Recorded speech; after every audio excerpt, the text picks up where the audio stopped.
स्वागत है आप सभी का मेरे YouTube चैनल गो केमिस्ट्री पर। आपका स्वागत है आपकी अपनी क्लास केमिस्ट्री में। बच्चों, आज हम पी ब्लॉक का ग्रुप 15 अपना चैप्टर शुरू करने जा रहे हैं। कल तक हमने पढ़ा था इसमें जनरल इंट्रोडक्शन, ठीक है। इससे लास्ट पार्ट में आपने पढ़ा था, जो हमने पहला पार्ट बनाया, ये सेकेंड पार्ट है आपका। अब बच्चों, मैं आपको एक बात क्लियर कर दूं, मैं पी ब्लॉक चैप्टर को आपको बिल्कुल वर्ड टू वर्ड आपको नहीं पढ़ाऊंगी इसके अंदर जैसा बुक में लिखा हुआ है, क्योंकि पी ब्लॉक के बारे में सामान्य जानकारी हमें पता है।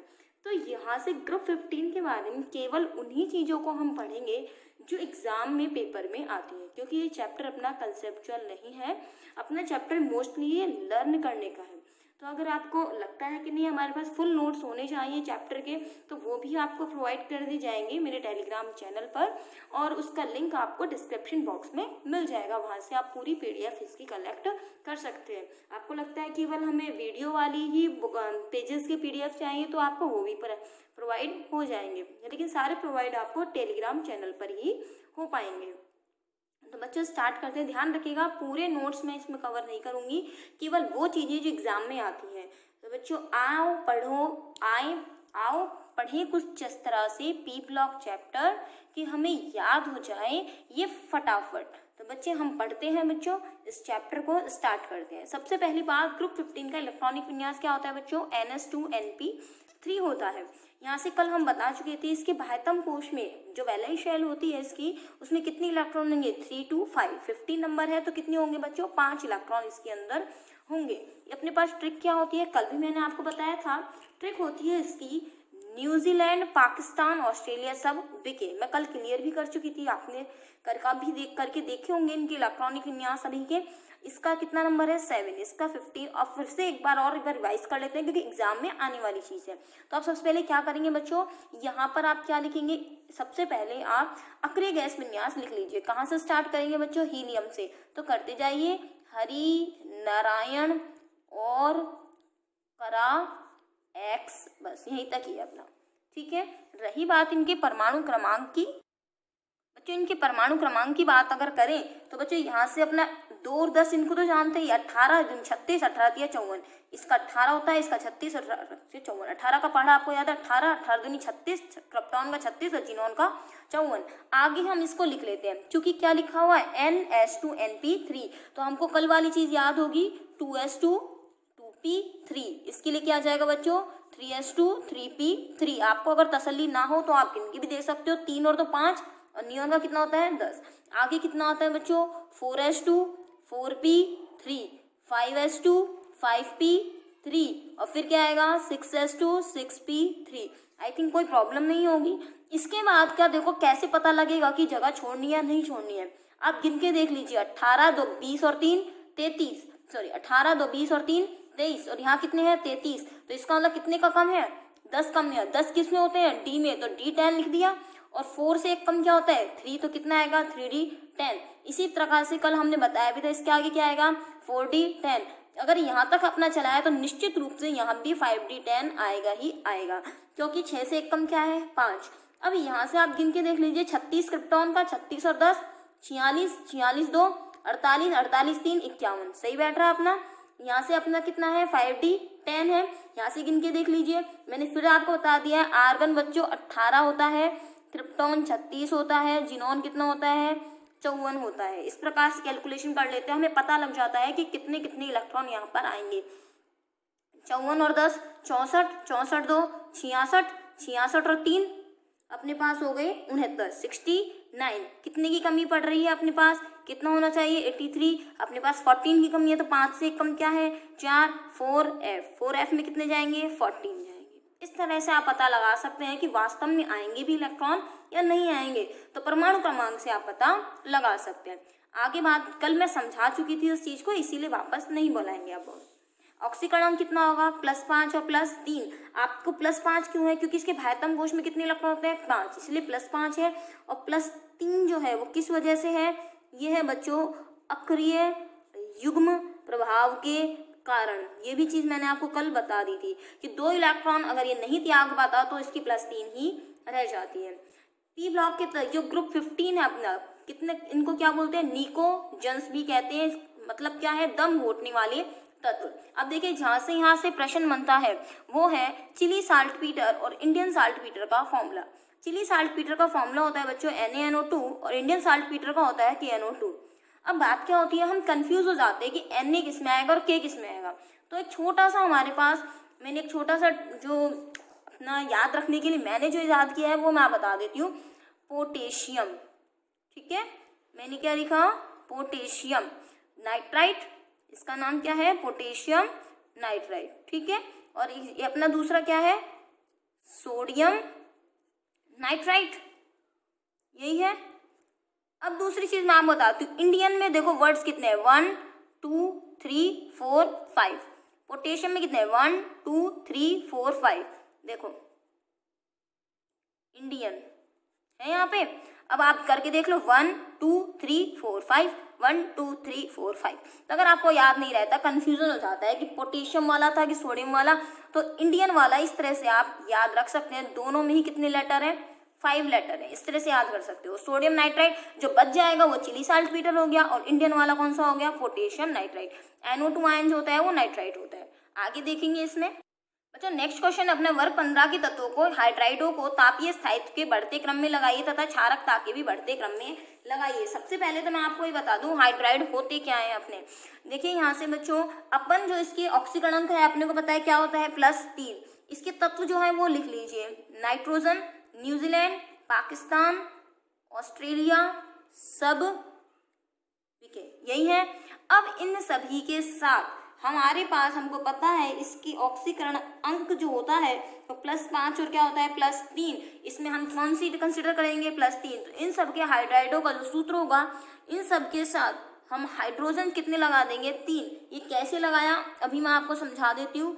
NH3, PH3, ASH3, SBH3। अगर आपको इनके नाम जानने हैं तो नाम देख लीजिए यहाँ पर, अमोनिया, फॉस्फीन, आर्सीन, स्टिबिन, बिस्मथिन,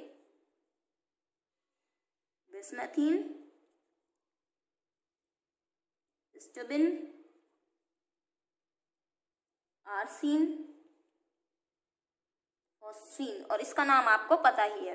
देखिए यहाँ से अब इसका सॉल्व हम कैसे करेंगे, इसका आंसर देखिएगा, क्वेश्चन देखिएगा किस तरह से आपको सॉल्व करना है। नाइट्रोजन अपना है, यहाँ से अपना क्या है, फास्फोरस है। हाइड्रोजन जो है यहाँ पर, हाइड्रोजन की विद्युत ऋणता इन सभी से क्या है, ज्यादा है, इसलिए कितना दिखाएगा, H-1। हालांकि नाइट्रोजन से तो इसकी हाइड्रोजन ही कम है, लेकिन यहाँ पर अगर +3 ऑक्सीकरण अवस्था को देखें यहाँ पर, तो इन सभी के साथ अगर इसे बिस्मिथ है तो इस पे कितनी आ गई, +3। H पे कितनी होती है, -1। तो यहाँ से क्या सूत्र बन गया, BiH3। ये तो हो गई सूत्र की बात। आगे हम देखते हैं कि इसका स्थायित्व क्रम कैसे लगाएं। देखिए बहुत आसान है लगाना। Nitrogen, phosphorus, New Zealand, Pakistan, Australia, सब, बीके, ये लिख दिया मैंने। इन सब के परमाणु आकार की बात कीजिए। देखिए NH3 मैंने लिखा तो ये नाइट्रोजन हो गया, और ये इसके साथ क्या हो गया, हाइड्रोजन हो गया यहाँ से हमने ऐसे मान लिया इसको एक बार एक NH बंध की बात करेंगे। किसकी बात करेंगे भाई, NH3 में कितने बंध हैं, 3 बंध हैं, 1 2 और ये 3। आगे देखें इसमें, मान लीजिए हमने नेक्स्ट लिखा PH3। सीधी सी बात है, फास्फोरस का परमाणु आकार नाइट्रोजन से क्या होगा, बड़ा होगा, बड़ा बना दिया। आगे देखें इसमें, अगर हम आर्सेनिक की बात करें तो इसका परमाणु आकार जो होगा वो इससे और बड़ा होगा। और आप जानते हैं जैसे जैसे परमाणु आकार बढ़ता है, ये हमने हाइड्रोजन वाला एटम ले लिया, यहाँ NH बंध की बात कर दी, यहाँ किसकी बात कर दी, PH बंध की, और यहाँ किसकी बात कर दी हमने, चाहे आर्सेनिक ले लीजिए, ये ASH बंध की, यहाँ और लिख देते क्लियर। तो अब आप मुझे बताइए इन दोनों में से बंध लंबाई सबसे ज्यादा किसकी है, ऑब्वियस सी बात है इसकी है। कहने का मतलब हो गया परमाणु आकार बढ़ने से बंध लंबाई बढ़ती है। और हमारा क्वेश्चन क्या है बच्चों, क्वेश्चन है हमारा कि इनको तापीय स्थायित्व के बढ़ते क्रम में लगाइए। तापीय स्थायित्व कब होगा, इजीली समझिएगा, ताप के प्रति स्थायी तब होगा जब ये बंध टूटे नहीं। देखो ना तो ये बंध टूटे और ना ही ये बंध टूटे। जब अगर मान लीजिए ये बंध टूट गया अपना, ये बंध क्या हो गया, टूट गया। अगर ये बंध टूट जाएंगे तो इसका स्थायित्व क्या हो जाएगा, कम हो जाएगा। अब इनमें से जिसकी बंध लंबाई छोटी होगी, NH की बंध लंबाई अगर छोटी है तो ये देर से टूटेगा, PH की बंध लंबाई छोटी है तो वो देर से टूटेगा। ठीक है। तो स्थायित्व का क्रम किस पर डिपेंड होगा? बंध लंबाई पर। वापस सुन लीजिए एक बार समरी में, छोटे से में। तापीय स्थायित्व उसका अधिक होगा जिसका बंध देर से टूटेगा। बंध कौन सा देर से टूटेगा? जो बंध छोटा होगा, अर्थात बंध छोटा होगा तो वो देर से टूटेगा और उसका स्थायित्व भी अधिक होगा। तो यहाँ से बच्चों सबसे ज्यादा जो बंध लंबाई होगी वो किसकी होगी? बिस्मिथ वाले की होगी, क्योंकि परमाणु आकार लगातार बढ़ रहा है। परमाणु आकार बढ़ेगा, बंध लंबाई बढ़ेगी। ये बंध लंबाई बढ़ गई अर्थात इसकी ब्रेक होने की क्षमता भी क्या होगी? बढ़ जाएगी। पता है आपको, जितना लंबा बंध होता है, जितना लंबा क्या होगा बच्चों? बंध जितना लंबा होगा उसको आसानी से तोड़ा जा सकता है। तो अब आप देख लीजिए सबसे पहले कौन सा बंध टूटेगा? इसका मतलब सबसे पहले Bi और H का बंध टूटेगा, क्योंकि इसका परमाणु आकार बड़ा है, इसकी बंध लंबाई अधिक है। ठीक है, तो अब आप आंसर देखिए क्या होगा। अब यहाँ पर सबसे पहले बंध किसका टूटेगा? BiH3 का, क्योंकि तापीय स्थायित्व बंध लंबाई के व्युत्क्रमानुपाती होता है। तो सबसे ज्यादा तापीय स्थायित्व किसका होगा? सबसे ज्यादा किसका होगा? अमोनिया का होगा। बढ़ते क्रम में लगाना है तो सबसे कम किसका होगा? Bi का होगा। तो यहाँ से हमको बढ़ता हुआ क्रम अगर हम इस तरह से लगा दें, सॉरी बच्चों, इसको अगर बढ़ते की जगह घटता कर दें तो मुझे वापस लिखना नहीं पड़ेगा। मैं इसका घटते हुए क्रम की एक बार बात कर लूँ। घटते हुए क्रम का मतलब ये हो जाएगा सबसे ज्यादा स्थायित्व इसका, उससे कम इसका, उससे कम इसका और सबसे कम इसका। तो सबसे ज्यादा स्थायित्व उससे कम, उससे कम, उससे कम और उससे कम। बढ़ता हुआ लिखते तो मुझे एक बार और यहाँ पे जगह नहीं है मेरे पास, इसलिए मैंने इसको बढ़ते की जगह क्या लगा दिया? घटता हुआ क्रम कर दिया। अब देखेंगे यहाँ पर सीधा आंसर क्या लिखेंगे? तापीय स्थायित्व, कारण भी तो पूछ सका जा सकता है। तापीय स्थायित्व बंध लंबाई के व्युत्क्रमानुपाती होता है। ठीक है बच्चों, कारण पता चल गया। इसकी बंध लंबाई सबसे कम होती है अर्थात सबसे मजबूत बंध होता है। इसकी बंध लंबाई सबसे ज्यादा होती है अर्थात इसका बंध जो होता है वो सबसे जल्दी टूटेगा। हमें वो देखना है जो सबसे देर में टूटे। तो और क्षारकता का क्रम, बच्चों क्षारकता क्रम क्या होगा? जो सबसे ज्यादा छोटा होगा उसकी क्षारकता सर्वाधिक होगी अर्थात क्षारकता भी इसकी ज्यादा होगी। तो क्षारकता का कभी क्रम यही होगा जो हमने इसमें लगाया है। आशा करती हूँ आपको ये प्रश्न समझ में आ गया होगा। नेक्स्ट देखेंगे हम बच्चों। नेक्स्ट क्वेश्चन है अपना, pH3 का क्वथनांक अमोनिया की अपेक्षा कम होता है, क्यों? मैं आपको ये बताने से पहले आपको हाइड्रोजन बंध याद दिलाना चाहूंगी कि हाइड्रोजन बंध किस किस के मध्य बनता है। देखो क्वेश्चन अपना क्या है, pH3 और अमोनिया में से अमोनिया का क्वथनांक अधिक है, ये आपसे कह रहा है। इसका क्वथनांक अधिक है, इसका मतलब अमोनिया के अणु तो पास पास है। अमोनिया के अणु क्या है? पास पास है। ये अमोनिया के अणु रख दिए हमने, कैसे रख दिए? पास पास। और फॉस्फीन के अणु कैसे हैं? दूर दूर है। भाई इसका क्वथनांक क्या है? ज्यादा है ना, अर्थात गैस अवस्था में देर से पहुंचता है और ये जल्दी पहुंच जाता है। इसका मतलब इसका उत्तर कैसे निकालें हम जानते हैं यहाँ से कि नाइट्रोजन, अमोनिया में हाइड्रोजन बंध पाया जाता है। याद होगा, हाइड्रोजन बंध बनाने के लिए हमारे पास छोटी सी शर्त होती है, अगर किसी यौगिक में फ्लोरीन, ऑक्सीजन, नाइट्रोजन हो तथा हाइड्रोजन उपस्थित हो तो उनके मध्य हमारा हाइड्रोजन बंध बनता है। जैसे HF, H2O और अमोनिया, इन तीनों में हाइड्रोजन बंध पाया जाता है। हालांकि बहुत सारे एग्जाम्पल और भी हैं, लेकिन जो बेसिक एग्जाम्पल की बात करते हैं हम इसी की बात करते हैं, HF, H2O और अमोनिया। इन तीनों में, HF में H भी और F भी है, H2O में H है और O है, तो इन तीनों में से कोई एक और हाइड्रोजन होने पर हाइड्रोजन बंध पाया जाता है। हाइड्रोजन बंध से होगा क्या बच्चों? चलो और आसानी समझ बच्चों, यहाँ से देखिएगा pH3 में कोई हाइड्रोजन बंध नहीं होता। इसका मतलब इसका अणु कैसे रहेंगे? दूर दूर रहेंगे, और इनको अगर गर्म कर दिया जाए तो ये फटाफट से वाष्प में परिवर्तित हो जाएंगे। लेकिन अमोनिया के जो अणु होते हैं, चूंकि इनमें हाइड्रोजन बंध पाया जाता है, इसीलिए इनमें आकर्षण बल क्या होता है? ज्यादा होता है, और ये अणु कैसे रहते हैं? पास पास होते हैं। और जब इनको क्या दिया जाएगा? टेम्परेचर दिया जाएगा, तो सबसे पहले ये तोड़ना पड़ेगा, ये वाला बंध तोड़ना पड़ेगा इनके बीच का, तब जाके ये अणु क्या होंगे? दूर दूर हो पाएंगे। तो भाई इनको तोड़ने के लिए टेम्परेचर भी तो ज्यादा देना होगा। तो सीधा सा आंसर, अमोनिया में हाइड्रोजन बंध होता है जबकि फास्फीन में हाइड्रोजन बंध नहीं होता। तो बच्चों आंसर हम लिख सकते हैं इसका। देखिए आंसर क्या लिख देंगे हम यहाँ पे, PH3 में हाइड्रोजन बंध नहीं होता, जबकि अमोनिया में हाइड्रोजन बंध होता है। सीधा सा आंसर हो गया, जिसमें हाइड्रोजन बंध पाया जाता है वहां पर क्वथनांक अधिक होता है। क्लियर हुआ आंसर। नेक्स्ट देखेंगे आप यहाँ पे, अगला क्वेश्चन है अपना, PCl5 बनता है, NCl5 नहीं बनता। बच्चों फास्फोरस और नाइट्रोजन दोनों ही वर्ग 15 के तत्व हैं, लेकिन PCl5 तो बन जाता है, लेकिन NCl5 नहीं बनता। क्यों? तो अब आप इसका उत्तर जो देंगे बच्चों संकरण से देंगे। संकरण आपको 11th क्लास में मैंने समझा रखा है। देखेंगे यहाँ से, देखिए यहाँ से सबसे पहले फास्फोरस का क्या लिखा है, इलेक्ट्रॉनिक विन्यास लिखा है। ये नियोन हो गया हमारा, ये 3s2 और ये क्या हो गया बच्चों 3p3।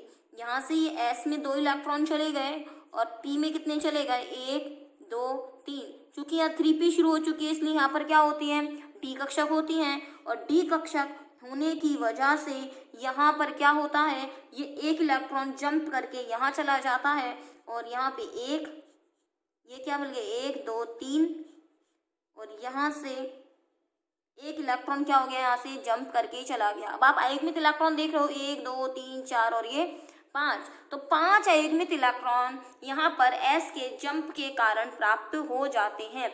ये तो उत्तेजित अवस्था है और ये कैसी है, आद्य अवस्था। तो यहाँ से हम कह सकते हैं 5 अयुग्मित इलेक्ट्रॉन क्या हो गए,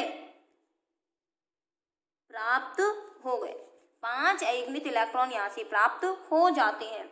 जबकि बच्चों नाइट्रोजन की अगर हम बात करें तो कितना होता है 7। तो यहाँ से अगर हम इसकी बात करें तो हीलियम 2s2 2p3। हीलियम के पास कोई डी कक्षक नहीं होती, क्योंकि 2d तो होती नहीं है। डी कक्षक कहाँ से स्टार्ट होती है, 3 से। तो सीधे हम यहाँ से बता सकते हैं कि यहाँ पर अयुग्मित इलेक्ट्रॉन की संख्या कितनी होती है, 3 होती है। तो सीधा सा अगर मैं इसका उत्तर लिखूं, जो मेन आंसर है इसका वो बच्चों क्या है, नाइट्रोजन में डी कक्षक अनुपस्थित। बच्चों ये सीधा सा अपना उत्तर हो गया, नाइट्रोजन में डी कक्षक अनुपस्थित होने के कारण 5 अयुग्मित इलेक्ट्रॉन प्राप्त नहीं होते। आशा करती है प्रश्न आपको समझ आया होगा। क्वेश्चन पेपर में ये भी बन सकता है कि वर्ग 15 के हैलाइड में नाइट्रोजन जो है वो 5 संयोजी हैलाइड नहीं बनाता, जबकि फास्फोरस 5 संयोजी हैलाइड बनाता है। क्यों? तो उत्तर यही आएगा, क्योंकि नाइट्रोजन में डी कक्षक अनुपस्थित होती है। बच्चों आप चाहे तो इसका स्क्रीनशॉट आप ले सकते हैं, बाकी आपको टेलीग्राम चैनल पे ये सारे आपको PDF के रूप में मिल जाएंगे। आगे चलते हैं। तो नेक्स्ट क्वेश्चन है अपना, बेरियम एजाइड और सोडियम एजाइड का तापीय विघटन समीकरण लिखें। बच्चों सबसे पहले तो मैं आपको ये बता दूं एजाइड क्या होते हैं। बच्चों एजाइड होता है N3-, कोशिश ये N-3 तो होता है नाइट्राइड। जैसे Cl पे -1 लगा दिया, क्लोराइड बन गया अपना, ठीक है। Br-1 लगा दिया, ब्रोमाइड बन गया। O-2 लगा दिया, ऑक्साइड बन गया। इसी तरह नाइट्रोजन पे -3 लगाते हैं तो नाइट्राइड बनता है। लेकिन 3 नाइट्रोजन पर मिलकर एक -1 आवेश तो उसको क्या कहते हैं, एजाइड। इसको क्या कहेंगे हम, एजाइड, ठीक है। अब मुझे बेरियम एजाइड लिखना है तो बेरियम पे क्या होता है, +2 आवेश होता है। एजाइड N पे कितना होता है, -1। अब इसका सूत्र लिखना है, 2 को यहाँ ले जाइए और 1 को यहाँ ले जाइए। तो बच्चों BA तो एक लिखने की आवश्यकता होती नहीं है, ये आ गया N3 और ये 2 है, वो क्या लिख दिया हमने इस तरह से। तो ये सूत्र किसका बन गया, बेरियम एजाइड। इसी प्रकार से अगर मैं सोडियम एजाइड की बात करूं तो Na पर +1 आवेश, एजाइड N3- तो +1 -1 है, तो कोई दिक्कत नहीं है। NaN3 क्या बन गया, सोडियम एजाइड का सूत्र। तो आपको क्या याद करना है, एजाइड का सूत्र याद करना है, ठीक है बच्चों। आगे देखते हैं क्वेश्चन। बच्चों बेरियम एजाइड मैंने आपको लिखना सिखा दिया है, BaN3 का होल ट्वाइस। इसका क्या लिखना है, तापीय विघटन, अर्थात इसको क्या कर दीजिए, गर्म। जैसे ही गर्म करेंगे आप तो बेरियम तो हो जाएगा अलग और नाइट्रोजन हो जाएगी अलग। तो ये सूत्र बन गया। आप चाहें तो साथ साथ नोट कर सकते हैं, आपको स्क्रीनशॉट की आवश्यकता नहीं पड़ेगी। मैं केवल वही क्वेश्चन यहाँ से कराऊंगी जो एग्जाम में आते हैं बच्चों, इसीलिए फोकस के साथ क्वेश्चन नोट करिए और आंसर साथ साथ लिखते जाइए। नेक्स्ट अपन ने लिखा NaN3 सोडियम एजाइड, इसको भी आपने गर्म किया और सोडियम +N2 दोनों चीजें क्या हो गई, बाहर हो गई। बैलेंसिंग आपको करनी है तो बैलेंसिंग कर सकते हो। ये देखो 2 हो गया, यहाँ से 3 हो गया। बैलेंसिंग के कोई मार्क्स नहीं कटते हैं बच्चों। तो ये सीधा क्वेश्चन बना, हमने एजाइड लिखना सीख लिया। नेक्स्ट क्वेश्चन बढ़ते हैं बच्चों। एक हैबर प्रक्रम के द्वारा अमोनिया बनाई जाती है। हैबर प्रक्रम, ऊपर क्या लिखा हुआ है, हैबर प्रक्रम के द्वारा अमोनिया का निर्माण। ठीक है, अभी तो आपके पास हो सकता है बुक्स नहीं हो, लेकिन बुक्स आपके पास मिल जाएंगे तो आपको चित्र की भी दिक्कत नहीं आएगी। यहाँ से आपको अमोनिया का बनाने का चित्र आपके पास आ सकता है, इसीलिए मैंने यहाँ पे चित्र आपके सामने लिखा है। यहाँ से देखो क्या कर रखा है हमने, यहाँ से क्या भेजते हैं, नाइट्रोजन, यहाँ से क्या भेजते हैं, हाइड्रोजन। नाइट्रोजन और हाइड्रोजन एक साथ मिलती हैं और मिलके कहाँ जाती हैं, इनको संपीड़ित किया जाता है, मतलब इनको दबाया जाता है, प्रेशर दिया जाता है। प्रेशर देने के बाद वो यहाँ से हटके फिर कहाँ जाती हैं, आगे जाती है, और आगे होती हुई देखो दो इसमें दे रखे हैं, आगे होती हुई फिर कहाँ जाती है, नीचे। नीचे किससे क्रिया कर रही है, उत्प्रेरक, ये लिखा हुआ उत्प्रेरक आयरन ऑक्साइड। ठीक है, इससे क्रिया करने के बाद जब ये नाइट्रोजन और हाइड्रोजन यहाँ आपस में उत्प्रेरक की उपस्थिति में क्रिया करती हैं तो क्या बनता है, अमोनिया। अब आप कहेंगे नाइट्रोजन हाइड्रोजन में लिखा हुआ है, बच्चों जितने नाइट्रोजन और हाइड्रोजन जुड़कर अमोनिया बना दी वो तो ये है, लेकिन हो सकता है कुछ नाइट्रोजन और हाइड्रोजन ने क्रिया नहीं की हो, तो जिसने क्रिया कर ली वो तो क्या बन गई, अमोनिया बन गई।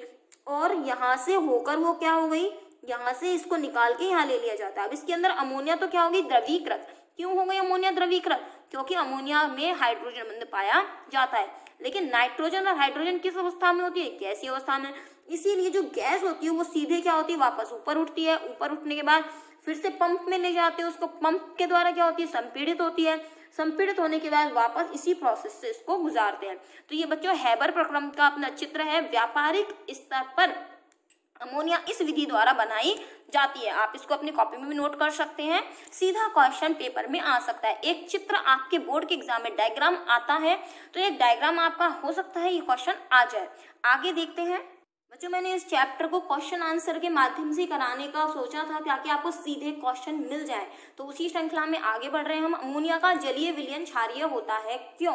देखिए अमोनिया का जलीय विलयन क्षारीय क्यों होता है, आसानी से कर लोगे। यहाँ से देखो ये तो हो गया अमोनिया, इसमें क्या मिला दिया हमने, पानी।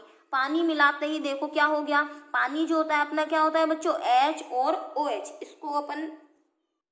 इसको अपन ऐसे समझ सकते हैं, ये देखिए NH3 प्लस HOH, पानी लिख दिया। आगे देखो NH3 में ये प्लस है और ये क्या है, माइनस है पानी में। NH3 H प्लस से जुड़ती है तो क्या बन गया, अमोनियम आयन और OH बन गया। तो किसका निर्माण हो गया, अमोनियम हाइड्रोक्साइड। लैब में जो भी अमोनियम हाइड्रोक्साइड देखते हैं वो अमोनिया गैस में पानी मिलाकर ही बनाया जाता है। अब आप देख रहे हैं इसके अंदर कौन से आयन है, OH आयन। OH आयन होने की वजह से ही अमोनिया का जलीय विलयन क्षारीय होता है।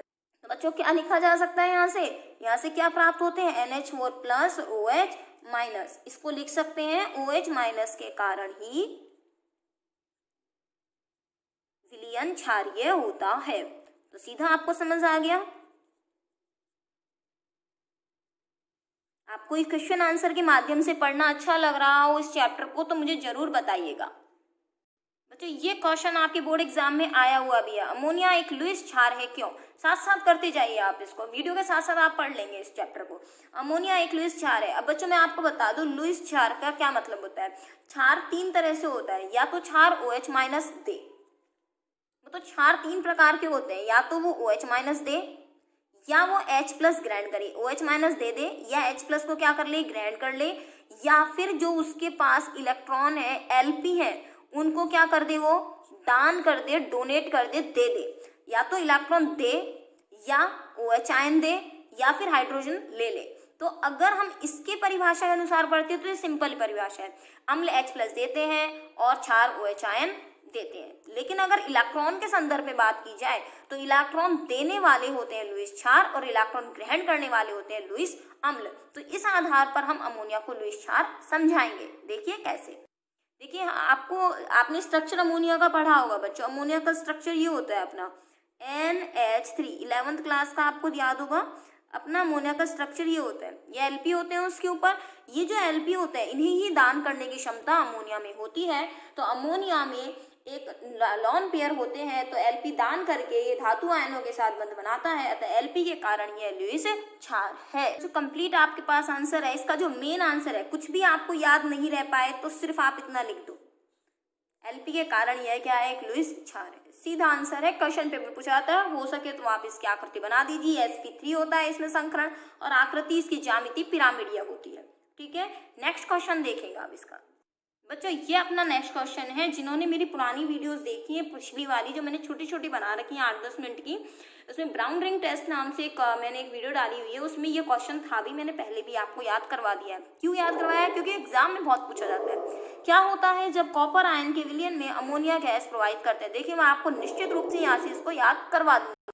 देखिएगा बच्चों, ये है अपना Cu+2 कॉपर आयन। वो तो क्वेश्चन में कह रहा है ना, कॉपर आयन का विलयन जब बनेगा तो आयन के रूप में आएगा। धातु किससे क्रिया कराई जाती है? अमोनिया से। आगे देखें इसके अंदर, अब हमारे पास यहाँ बनता है संकुल। बच्चों क्या बनता है? संकुल। जब संकुल बनता है तो उसका पता कैसे चलता है? हम बड़ा ब्रैकेट लगाते हैं, उसमें धातु केंद्र में होता है और ये है हमारा अमोनिया। अब यहाँ से दिक्कत आती है कितने अमोनिया जोड़े, क्योंकि बैलेंसिंग नहीं लिखी हमने।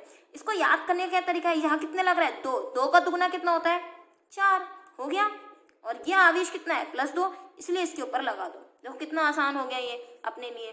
तो यहाँ से ये विलयन भी होता है ना बच्चों, ये होता है गहरे नीले रंग का। इसका नाम भी आप जानना चाहें तो इसका नाम होता है टेट्राएमीन कॉपर साइकिल। इस भारी भरकम नाम से डरने की आवश्यकता नहीं है। 12th क्लास में चैप्टर 9 पढ़ेंगे, उसमें ये सारे नाम भी हम पढ़ लेंगे। बच्चों एक चीज लेकिन यहाँ से धर लीजिए, इसका संकुल कैसे रंग का होता है? ये नीले रंग का होता है।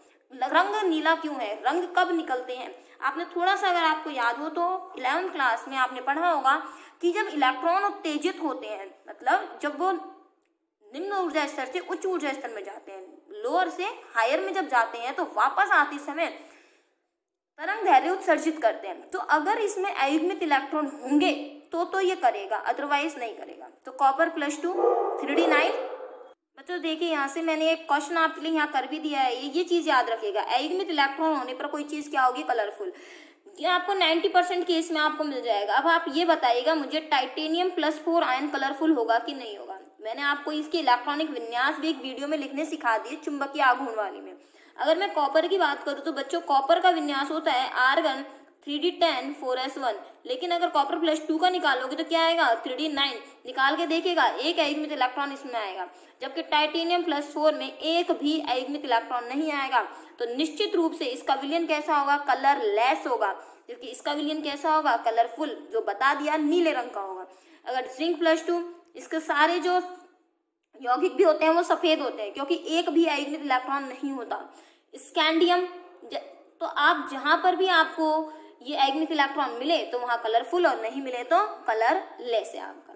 ये सब में सॉल्व नहीं होगा बच्चों, ये 80% क्वेश्चन आपके इससे सॉल्व हो जाएंगे जो आपके 12th क्लास में। लेकिन कुछ नहीं होते हैं, वो अपवाद है अलग से, उनका रीजन दूसरा है, तो इस पे मत जाएगा। नहीं, कुछ और भी होते हैं कि MnO4 में नहीं होता रंग, MnO4 कहीं इसका एग्जाम्पल मत ले आना कि MnO4 Mn में इसमें 0 अयुग्मित इलेक्ट्रॉन होते हैं, Mn+7 में फिर भी ये गुलाबी रंग का होता है, तो उसका आंसर दूसरा है। अभी हम इसको डिस्कस नहीं करेंगे। बच्चों ये वाला क्वेश्चन आपको समझ आ गया होगा कैसे लिखना है? 2 का दुगुना 4।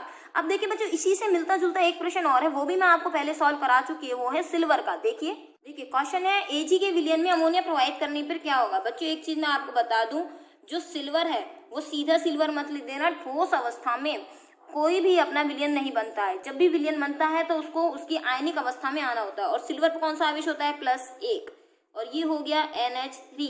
अब वही चीज जो ट्रिक अभी थोड़ी देर पहले लगाई थी, प्लस मतलब +1 है, ये Ag लिख दिया। संकुल बनाना है, कितना आवेश है? +1। इसका मतलब अमोनिया कितने जुड़ेंगे? यहाँ 2, वहां 2 था तो 2 दूनी 4 कर दिया, यहाँ 1 था तो 1 दूनी 2 कर दिया। आवेश कितना है? प्लस लगा दिया। अब आप मुझे ये बताएगा कि Ag+ का जो यौगिक ये जो बना, ये विलयन कैसा होगा? कलरफुल या कलरलेस? चलो मैं ये बता देती हूँ आपको। सफेद को रंग मत मान लेना, इसको क्या बोलते हैं? रंगहीन। ठीक है, तो ये मैंने आपको यहाँ से करवा दिया। नेक्स्ट हम यहाँ से आगे देखते हैं। हालांकि बच्चों ये क्वेश्चन मैं अभी आपको थोड़ी देर पहले सॉल्व करवा चुकी हूँ, लेकिन मैं आपको बता दूं ये बोर्ड एग्जाम में आया हुआ प्रश्न है, ये बोर्ड में आया हुआ क्वेश्चन है आपका। ठीक है, अमोनिया की स्ट्रक्चर कुछ नहीं करना, ये NH3 लिख दिया, ये इस पे लोन पेयर लगा दिए, संकरण लिख दीजिए। संकरण क्या है इसका? sp3 है, और ज्यामिति कैसी है इसकी बच्चों? पिरामिडीय है। इसका बंद कोण भी अगर आप देखना चाहें तो बंद कोण कितना होता है बच्चों? 160 डिग्री। आपने साथ साथ क्वेश्चन नोट किए होंगे, आशा करती हूँ क्वेश्चन के साथ पढ़ेंगे, आपका कोई भी क्वेश्चन बोर्ड एग्जाम में नहीं रहेगा। कल हम बात करेंगे इसके अंदर नाइट्रोजन की ऑक्साइड की। एक यूज मैं आपको बता देती हूँ, द्रव नाइट्रोजन का यूज।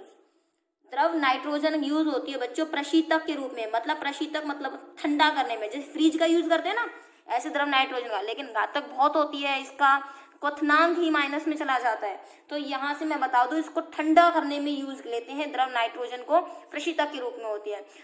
लगातार पढ़ते रहिए हमारे साथ, और मुझे एक चीज जरूर बताइएगा कमेंट बॉक्स में कि बच्चों आपको इस क्वेश्चन आंसर के माध्यम से पढ़ना ये चैप्टर कैसा लग रहा है। ये कोशिश इसलिए करिए ताकि आप क्वेश्चन आंसर के माध्यम से इस चैप्टर को आसानी से इस तरह से याद कर पाएंगे कि आपका बोर्ड एग्जाम में आप फटाफट से रिवाइज कर सकें इसको। ठीक है बच्चों, फुल नोट्स चाहिए आपको अगर इस चैप्टर के, तो वो भी आपको अवेलेबल हो जाएंगे। कोई बच्चा है कि नहीं हमारा नहीं होना चाहिए इस तरह से फुल नोट्स, तो उसे टेलीग्राम पे उपलब्ध हो जाएंगे आपको सभी। ये जो नोट्स हैं यूट्यूब पर तो नहीं मिल पाते, इसलिए टेलीग्राम पे मैंने सभी नोट्स इसके डाल दूँ। इसके नोट्स जैसे से वीडियो बनती जाएंगी मैं नोट्स आपको अवेलेबल कराती जाऊंगी। चैप्टर 15 और चैप्टर 4 पॉलीमर और केमिकल काइनेटिक्स, ये भी चैप्टर मैंने आपको पढ़ा दिए हैं। डिस्क्रिप्शन बॉक्स में इसके लिंक भी आपको प्रोवाइड करा दिए जाएंगे इसके। तो आप हमारे साथ बने रहिए और पढ़ते रहिए। धन्यवाद बच्चों।